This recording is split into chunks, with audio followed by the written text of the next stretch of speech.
Netanyahu asema kiongozi wa Hamas Mohamed Sinwar ameuawa. Waziri Mkuu Benjamin Netanyahu amesema Israeli ilimuua kiongozi mkuu wa Hamas Mohamed Sinwar. Kifo cha Sinwar kilitokea kwenye shambulio la hivi majuzi la angani kwenye hospitali moja ya ukanda wa Gaza. Akizungumza bungeni, waziri mkuu huyo alijumuisha jina la Sinwar kwenye orodha viongozi wa Hamas waliouawa na Israeli kwenye ukanda huo ulioharibiwa kwa vita.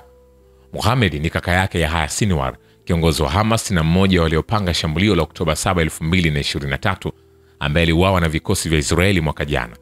Wataalamu wanasema kuna uwezekano Mohamed Sinwar alichukua wadhifa wa mkuu wa tawi la kijeshi la Hamas la Ezzedine al-Qassam Brigade baada ya kiongozi wake Mohamed Daif kuuawa. Wakati huo huo, shirika lenye utata la Gaza la Humanitarian Foundation limetangaza kusitisha kwa muda utoaji wa misaada katika ukanda wa Gaza kufuatia vurugu zilizozuka wakati wa ufunguzi wa operesheni zake mjini Rafah. Umati wa watu walikivamia kituo hicho kipya kwa kuvunja kuta na kusikika milio ya risasi. Maafisa wamesema Mpalestina mmoja aliuawa kwa risasi na wengine 48 kujeruhiwa. Onyo la Trump kwa Netanyahu baada ya kutishia kuishambulia Iran. Je, Trump na Netanyahu wamegombana? Wana ugomvi? Vita vya Hamas vya Israeli na Hamas, je, sababu ya wao kugombana au wanaichora dunia? Rais wa Marekani Donald Trump ameripotiwa kuvutana na waziri mkuu wa Israeli Benjamin Netanyahu katika mazungumzo yao ya simu baada ya nduli huyo wa vita wa utawala wa Kizayuni kutishia kuchukua hatua za kijeshi dhidi ya vituo vya nyuklia vya Iran na hivyo kuhatarisha mazungumzo ya kidiplomasia yanayoendelea kati ya Teheran na Washington. Katika mazungumzo hayo, Netanyahu alimwambia Trump kwamba sasa ni wakati muafaka wa kuchukua hatua za kijeshi, akiashiria kuwa diplomasia haina tija. Trump hata hivyo hakukubaliana na msimamo huo wa Netanyahu. Alisema hii ni fursa nzuri ya mazungumzo, hatua inayoashiria mvutano wa muda mrefu kati ya viongozi hao wawili kuhusu jinsi ya kukabiliana na Iran. Rais wa Marekani amesisitiza kuwa mashambulizi ya Israeli dhidi ya Iran hayafai kufanya hivi sasa kwa sababu wapo karibu sana kufikia suluhu. Washington na Tel Aviv kwa muda sasa zimeendelea kugawanyika kuhusu jinsi ya kukabiliana na makabiliano ya nyuklia ya Iran. Wakati timu ya Trump inafuatilia mfumo wa kupunguza mvutano, Netanyahu anashinikiza kutumiwa njia ya mabavu zaidi na ya kijeshi. Mgawanyiko huo unaonyesha tofauti kubwa za kijiografia kati ya washirika hao wawili, huku eneo la Asia Magharibi likiwa katika ncha ya kutumbukia kwenye mzozo mwingine unaonukia. Hii ni katika hali ambayo utafiti mpya uliofanywa nchini Marekani umeonyesha kuwa asilimia kubwa ya Wamarekani wanataka kufikiwa mkataba mpya wa amani na Iran, huku kukiwa na upinzani mkubwa dhidi ya hatua yoyote ya kijeshi. Nikwambie hivi, hatujamaliza. Vile katibu mkuu wa harakati ya Ansarullah ya Yemen ameuonya utawala wa Kizayuni na kuutaka usitishe hujuma na jinai zake dhidi ya ukanda wa Gaza, vinginevyo utaendelea kuandamwa na mashambulio. Said Abdul Malik Al-Houthi amesema bayana kwamba kadiri utawala huo unavyoendelea na jinai zake dhidi ya wananchi wa Palestina huko Gaza, ndivyo umma wa Kiislamu unavyozidi kuwajibika na kushadidi mashambulizi dhidi ya utawala wa Kizayuni. Kiongozi huyo wa harakati ya Ansarullah ya Yemen ameongeza kuwa mauaji ya kimbari dhidi ya watu wa Palestina yanatulazimisha kuzidisha operesheni zetu za kijeshi dhidi ya adui mzayuni kwa kuzingatia wajibikaji wetu wa kidini, kimaadili na kibinadamu. Said Abdul Malik Badri al-Din Al-Houthi ameongeza kuwa kadiri uchokozi wa utawala wa Kizayuni utakavyoenea na kurudiwa mara kwa mara, haijalishi na kama hilo halitaathiri nafasi ya watu wetu katika kuwaunga mkono wananchi wapendwa wa Palestina. Kadhalika amesema baada ya kusitishwa uchokozi wa Marekani kutokana na kushindwa kufikia malengo yake, utawala wa Kizayuni upo kwenye nafasi dhaifu na hivi sasa unajitahidi kujenga upya nafasi na hadhi yake iliyopotea kwa kukariri. Mashambulio dhidi ya miundombinu ya raia wa Yemen. Jeshi la Yemen limekuwa likitekeleza mfululizo wa mashambulizi dhidi ya ngome za utawala wa Israeli na kusababishia utawala huo hasara kubwa za kijeshi na kiuchumi. Operesheni hizo za kishujaa za vikosi vya ulinzi vya Yemen zinafanywa kwa nia ya kuendelea kukabiliana na mauaji ya kimbari ya utawala huo dhidi ya Palestina kwenye ukanda wa Gaza. Jeshi la Yemen limesisitiza kuwa litaendeleza mashambulizi yake dhidi ya Israeli hadi utawala huo utakapositisha jinai zake dhidi ya Palestina. Vilevile harakati ya mapambano ya Kiislamu ya Palestina Hamas imesema imefikia makubaliano na mjumbe maalum wa Marekani kwenye eneo la Asia Magharibi Steve kuhusu mfumo jumla wa kusitisha mapigano kwenye ukanda wa Gaza.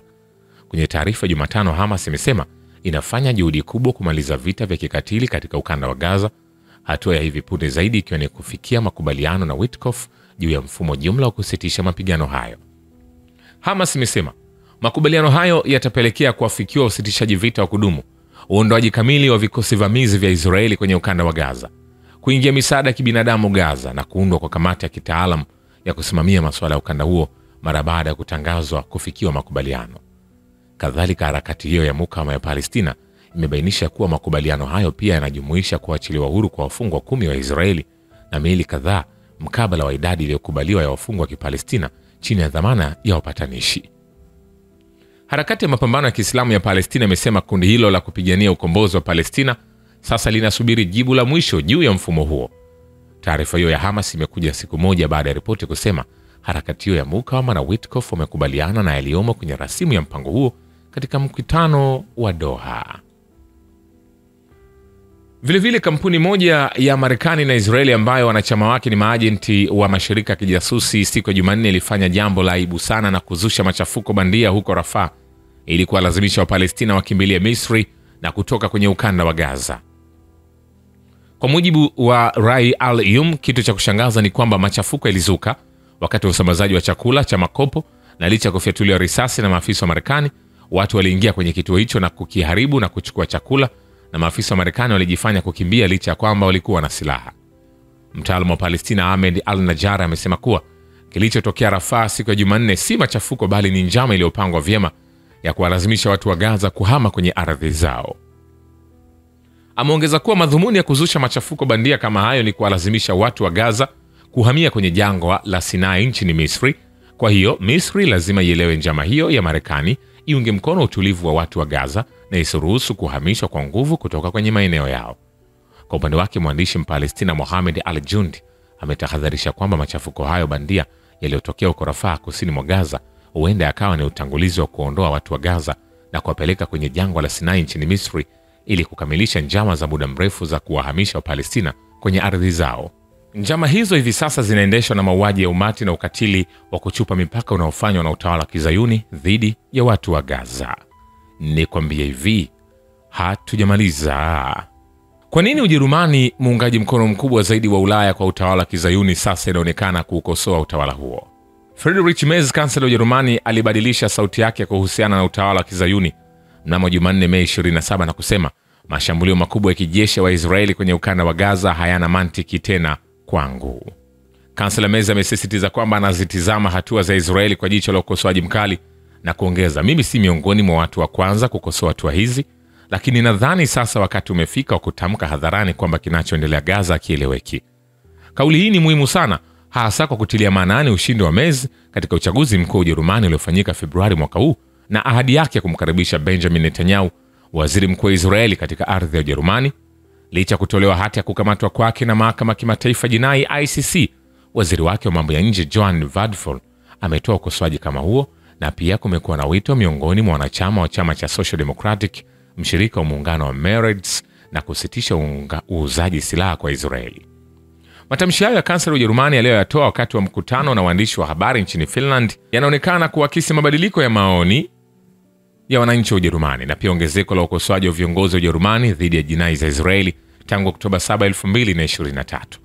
Hii ni pamoja na kuwa Ujerumani na Marekani ni miongoni mwa waungaji mkono wakubwa wa utawala ghasibu na wahalalishaji wakuu wa vitendo vyake vya jinai.